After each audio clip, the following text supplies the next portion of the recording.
Hello everybody, welcome to our short presentation on hypothermia and the physiological effects that it has on the body. Hypothermia, sure, we've all heard about it, but what do we really know about it all? Well, firstly, hypothermia is defined as having a core body temperature less than 35 degrees Celsius, and it progresses through three different stages of severity: mild, moderate, and severe, with the time it takes to move from one stage to the other depending on the temperature of the environment that the person is in. So I'll ask you, if you get hypothermia from falling off a surfboard and can't get back on to safety, then what is occurring physiologically? Stuck? Well, meet Jock. He's a fit and healthy young lad with 2 arms, legs and a head, and he's going to help us with our learning today by being our dummy. Jock's body is just like mine and yours. His body's core temperature is tightly regulated in the thermoneutral zone, which is basically between 36.5 and 37.5 degrees. Anything outside of this, and thermoregulatory responses are activated. His body will maintain a core temperature through finely balancing heat production and heat loss. When at rest, just like in the picture on the screen, Jock is producing 60 calories of heat per square meter of body surface area.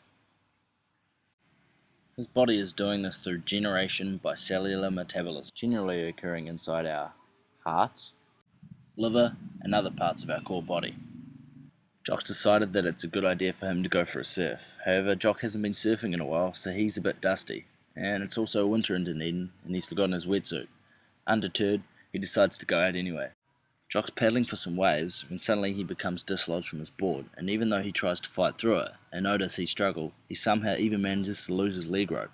Now he's left out there all alone in the freezing deep blue sea with just his board shorts. Oh no. Now to demonstrate the exact motion of being plunged into freezing cold water, Jock kindly undertook this little experiment for your benefit. Yep, it's a bucket of freezing cold water which is poured over his head, just for you guys.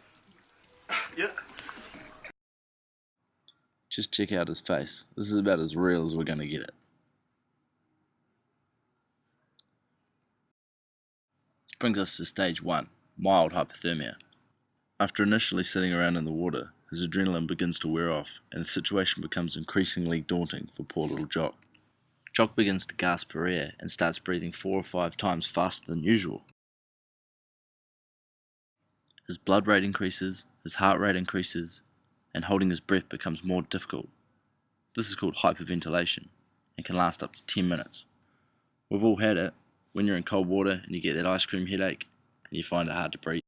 Jock's small blood vessels constrict on the surface of his body as a defense mechanism so that he doesn't lose heat.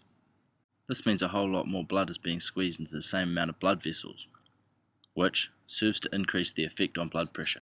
Body heat is primarily generated in muscle tissue, including the heart and the liver, and when experiencing hypothermia, heat production increases with muscle contraction and shivering, increasing the rate of heat production 2 to 5 times. The control center for all this? Well, it's the hypothalamus. It controls thermoregulation via increased heat conservation and heat production, increasing levels of thyroxine. But for us, all we need to know is that it tells Jock's body to start shivering, to keep him warm, and warm that wee body of his. Shivering is actually considered a last resort mechanism by the body to maintain temperature. Hypertension, vasoconstriction. These are all physiological responses to preserve heat. However, alterations of the CNS may impair these mechanisms. The mechanisms for heat preservation may be overwhelmed in the face of cold stress, and core temperature can drop secondary to fatigue or glycogen depletion. So, if Jock begins to fade fast and lose brain function, the shivering will quickly cease. Which brings us to the next stage, moderate hypothermia. Jock has been into the water for a while now, and his core body temp is beginning to lower, and the shivering is becoming more and more violent. His movements are slow and laboured, and he is becoming more and more confused. Poor Jock. The surface blood vessels on his skin contract further as his body's primary focus is protecting his core body and vital organs by keeping them warm. Blood flow is increased to the heart, lungs, kidney, and brain. The heart and brain are most sensitive to the cold, and the electrical activity in these organs slows in response to the cold. If the body temperature continues to decrease, organs begin to fail. Subsequently, Jock is now becoming pale because of the blood loss from his extremities, hands and feet. So his lips and fingers and toes may in fact become blue. Blood rushes from the extremities to the core, chilling the limbs and leading to weakness and impaired motor coordination. That's why people being rescued from accidental plunges into icy water have trouble grabbing ropes or keeping a hold of their rescuer. Hypothermia affects virtually all organ systems. Perhaps the most significant effects are seen in the cardiovascular system and the central nervous system. The decrease in Jock's brain function occurs in direct relationship to the decrease in body temperature. The colder the body, the less brain function. If Jock's body temperature drops below 33 degrees, then his brain activity becomes abnormal. He stops thinking. If he gets below 20, he's brain dead. At this stage, the heart is subject to abnormal electrical rhythms as hypothermia progresses.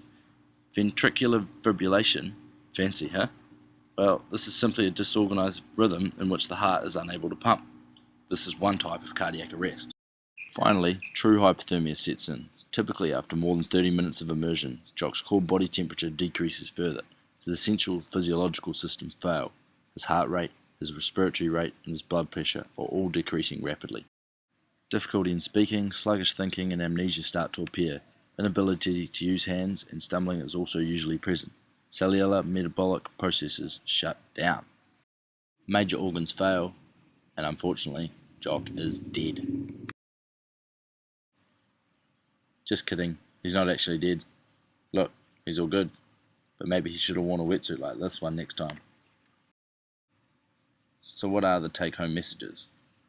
Well, just remember that there are 3 stages of hypothermia, with the physiological consequences increasing over time. The body's main aim when in a hypothermic state is to conserve heat, and it does this by drawing blood from the extremities, shivering, hypertension, and vasoconstriction. And finally, the body's vital organs will remain intact as long as the core body temperature does not drop below 30 degrees. Thank you all for your time.